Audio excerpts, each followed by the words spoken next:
brought to you by Silver Pumps. Top quality और consistent performance के लिए सिर्फ सिल्वर पंप नाम याद रखना। पुराने बसपाई रहे हैं दद्दू प्रसाद, बहुत समय से बसपा में भी नहीं है, लेकिन आज उन्होंने समाजवादी पार्टी का दामन औपचारिक रूप से थाम लिया है। लेकिन मायावती के खिलाफ कुछ भी बोलने से दद्दू प्रसाद और अखिलेश यादव दोनों बच रहे हैं। क्या अब भी बसपा का असर बरकरार है या अखिलेश यादव की कोई रणनीति है, हम ये समझेंगे। यह भी जानिए कि वक्फ संशोधन विधेयक लागू होने के बाद क्यों सहयोगी दल जो बीजेपी के हैं उनसे मुसलमान अपना नाता तोड़ते जा रहे हैं। कुछ दिन पहले कुछ नेताओं ने आरएलडी से अपने संबंध तोड़े और अब सुभाषपा से तोड़े। और प्रयागराज की वो तस्वीरें जिसमें रामनवमी के दिन एक दरगाह पर भगवा झंडा लहराया गया है, क्या उसमें कोई कार्रवाई हुई? ये खबरें आज का यूपी में। नमस्कार, मैं हूं कुमार अभिषेक, आप देख रहे हैं यूपी तक। हम हाजिर अपने न्यूज शो आज का यूपी लेकर। उत्तर प्रदेश में आज की सियासत की जो सबसे बड़ी खबर रही वो ये कि दद्दू प्रसाद, जो कि बुंदेलखंड के चित्रकूट के मानिकपुर से आते रहे हैं, उन्होंने आज आधिकारिक तौर पर समाजवादी पार्टी का दामन थाम लिया। आज अखिलेश यादव ने बकायदा प्रेस कॉन्फ्रेंस में उन्हें समाजवादी पार्टी ज्वाइन कराई है। लेकिन दद्दू प्रसाद पिछले कई सालों से बसपा में नहीं है। बसपा से मोह भंग हुए उन्हें लगभग एक दशक हो चुका है, तकरीबन 8 साल हो चुके हैं। ऐसे में कौन सी ऐसी मजबूरी आई कि अब अखिलेश यादव ने उन्हें ज्वाइन कराया है? सबसे बड़ी बात यह कि उनका पूरा इतिहास बीएसपी का रहा है। 93 में पहली बार मानिकपुर से विधानसभा चुन करके आए, विधायक बने, 3 बार विधायक रहे हैं और ग्राम विकास मंत्री के तौर पर मायावती सरकार में उन्होंने सर्व भी किया इस प्रदेश को। लेकिन 2017 के आसपास, यूं तो 2015 से ही खटास शुरू हो गई थी। पहले एक बार मायावती को छोड़ा उन्होंने, बसपा को दोबारा ज्वाइन किया और 2017 से वो फिलहाल किसी पार्टी में नहीं है। उन्होंने अपनी दलित वंचित शोषित पार्टी भी बनाई और उससे चुनाव भी लड़ा, लेकिन उन्हें कोई खास वोट नहीं मिले। लेकिन आखिर इन 8 सालों में ऐसा क्या बदला कि अब समाजवादी पार्टी का दामन उन्होंने थाम लिया है?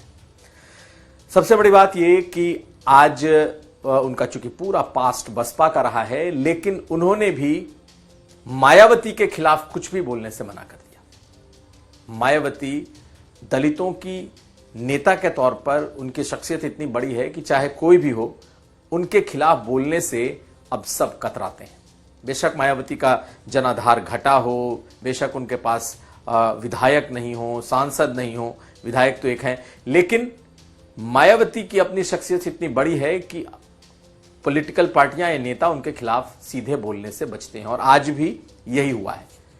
आप इस प्रेस कॉन्फ्रेंस को देखें, दद्दू प्रसाद आए जरूर, ज्वाइन किया, लेकिन उन्होंने कुछ बोला नहीं।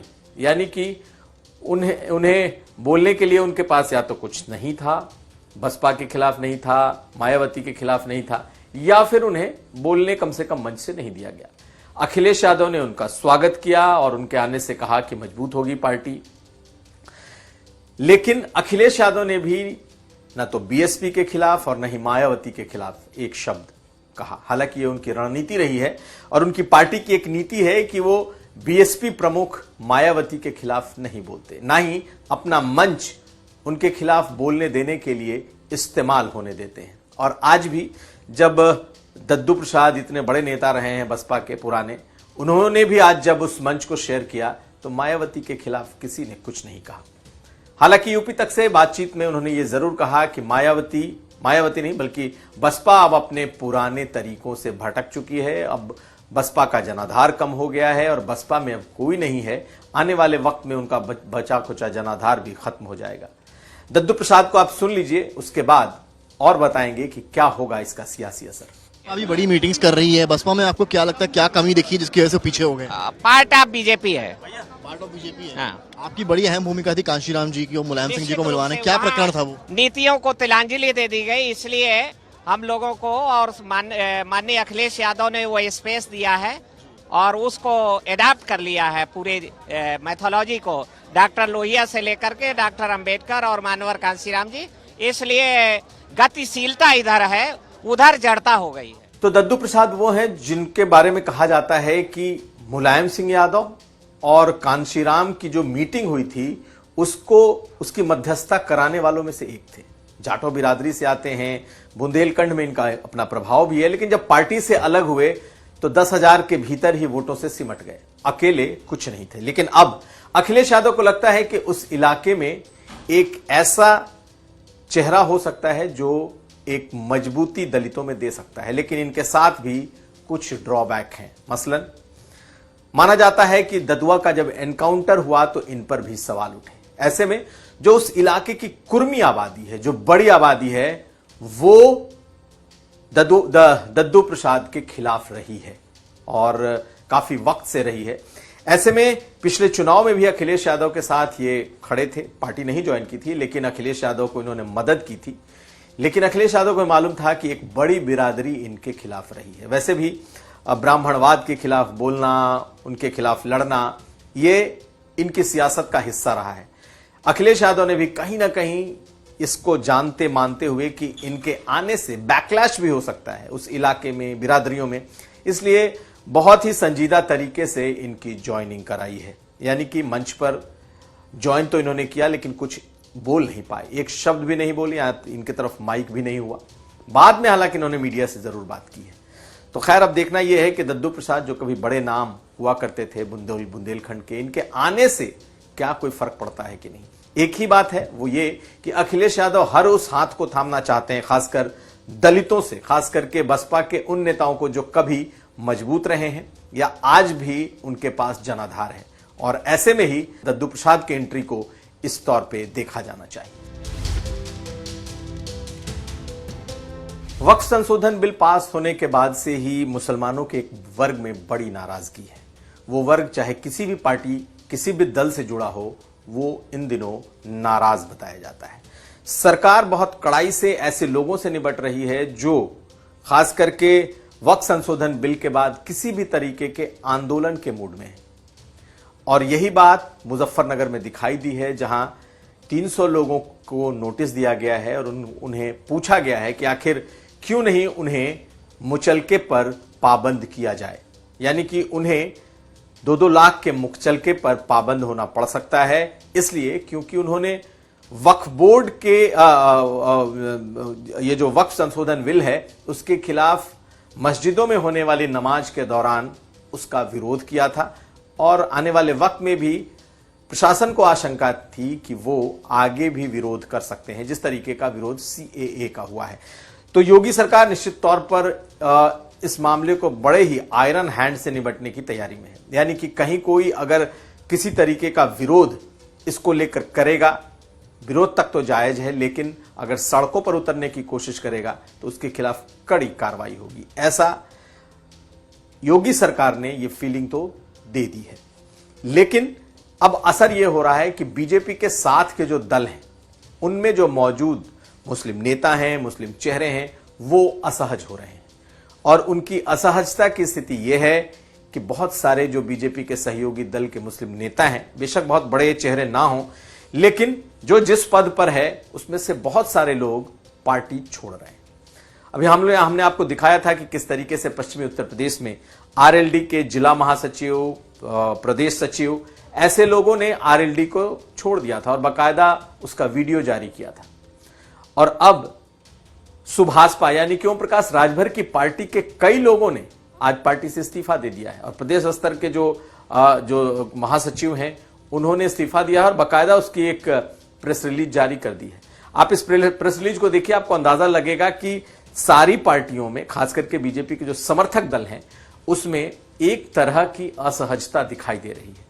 और जिस तरीके का माहौल इस वक्त वक्फ संशोधन बिल के खिलाफ बना हुआ है, उसमें आने वाले दिनों में भी अगर इस तरीके से इस्तीफे होते हैं तो चौंकने की जरूरत नहीं है, क्योंकि सहयोगी दलों में बीजेपी के मुसलमान असहज हो रहे हैं और आने वाले वक्त में कई छोड़ सकते हैं। आज बीजेपी के एक दूसरे सहयोगी दल संजय निषाद की पार्टी संजय निषाद ने खुद एक ऐसी बात कह दी जो इस ओर इशारा कर रहा है कि आखिर ये असहज क्यों हो रहे हैं, लोग नाराज क्यों हो रहे हैं। संजय निषाद ने आज यूपी तक से जो बातचीत की है उसमें क्या कहा है सुनिए। उन्होंने कहा है कि जब तक मुसलमान उनका उठाएगा झंडा तब तक खाएगा डंडा। इस तरीके के शब्द, इस तरीके की बातें उन्होंने कही हैं, क्योंकि जब ये पूछा गया कि मुजफ्फरनगर में जो कई मुस्लिम जिन्होंने विरोध किया था उनके खिलाफ सरकार कार्रवाई कर रही है, तो उनका ये जवाब था। पहले सुनिए क्या कहा है संजय निषाद ने। नहीं, आज के दिन में गलत मैसेज देना, लोगों को भड़काना, लोगों को गुमराह करना, ये भारत के कानून में है। आप गलत दिशा आप सही करिए, बहस करिए सदन में, उसके लिए आप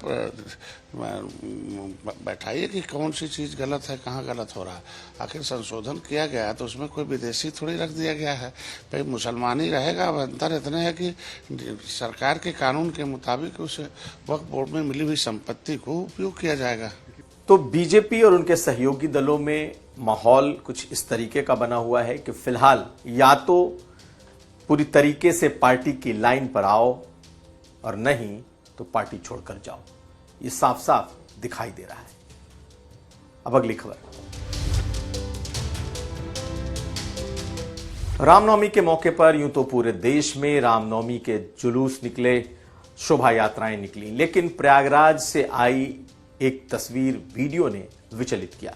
दरअसल प्रयागराज में गाजी सालार मसूद की एक दरगाह बनी हुई है और इस दरगाह पर पहले भी मेले लगते रहे हैं। हालांकि इस साल इसे रोक दिया गया, लेकिन बीती शाम आई जो तस्वीर थी उसमें एक प्रोसेशन से निकले लड़के उस दरगाह के ऊपर चढ़ गए और उन्होंने भगवा झंडा वहां से लहराया।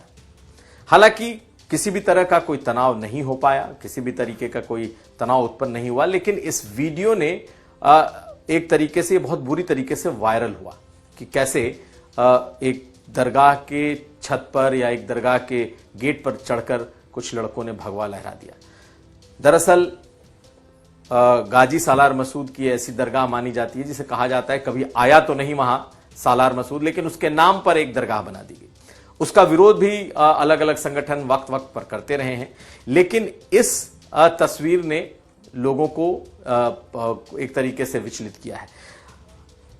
एक बात इसमें यह हुई है कि इसमें अभी तक कोई एफआईआर नहीं हुआ। इससे सांप्रदायिक तनाव बढ़ सकता था, इससे सांप्रदायिक तनाव फैल सकता है, लेकिन अभी तक कोई एफआईआर नहीं हुआ है। अमूमन ऐसे मामलों में अगर एफआईआर नहीं होता तो पुलिस स्वतः स्फूर्त इसमें संज्ञान लेती है और एफआईआर करती है। दूसरी तरफ जो इसको लीड कर रहा था मनेंद्र सिंह, कहा जाता है वह पहले करनी सेना का भी अध्यक्ष था, भाजपा का भी नेता रहा है, इसके अलावा इलाहाबाद यूनिवर्सिटी का छात्र नेता भी रहा है और उसने सुहेलदेव सम्मान मंच बना करके वो इसका विरोध करता रहा है। और कल जब ये तस्वीरें सामने आई हैं उसके बाद से अभी तक कोई एफआईआर नहीं हुई है। अब उसका कहना है कि वो खुद ही इस मामले में अपनी गिरफ्तारी देने जा रहा है। खैर, उसने जो किया वो तो अपनी जगह, लेकिन आज अखिलेश यादव ने इस पर क्या कहा है सुनिए। करने वाला मुख्यमंत्री जी की सेम जाति बिरादरी का है, इसलिए उसको इम्यूनिटी है किसी चीज को लेकर के। न एसओ कुछ बोलेगा, न एसपी बोलेगा, न डीएम बोलेगा, न कमिश्नर बोलेगा। इसीलिए हम लोग कहते थे कि संविधान खतरे में, कानून खतरे में। ये बाबा साहब भीमराव अंबेडकर जी का जो संविधान है ये हमारी ढाल है, हमारी संजीवनी है, हमें सम्मान दिलाता है। उसी को खतरा पैदा कर रहे हैं। सोचिए, कोई कल्पना कर सकता है कि एक डेमोक्रेटिक कंट्री में, कॉन्स्टिट्यूशनल, जहां कॉन्स्टिट्यूशन हो, जहां कानून हो, जहां शपथ ली गई हो, वहां पर कोई झंडा लेकर के इस तरह का व्यवहार कर ले और फिर पुलिस जो देख करके टांग पे गोली मार देती है। तो सोचिए, बिना मुख्यमंत्री के इशारे पर ये नहीं हो सकता था। ये सब मुख्यमंत्री के इशारे में, इसलिए क्योंकि अपनी नाकामी उन्हें छिपानी है। उम्मीद है ऐसे मामलों में प्रशासन कार्रवाई जरूर करेगा। हालांकि कार्रवाई अभी तक दिख नहीं रही क्योंकि प्रशासन को इंतजार है एफआईआर का। तो ये था आज का यूपी। हम कल फिर हाजिर होंगे। हमें दीजिए इजाजत। देखते रहिए यूपी तक। अगर आप हमसे जुड़ना चाहते हैं, कोई सवाल पूछना चाहते हैं, तो आप हमारे एक्स हैंडल @KR Abhishek 6164 पर पूछ सकते हैं। इसके अलावा आपको हमारा वीडियो कैसा लगा आप हमें लिखकर जरूर बताएं।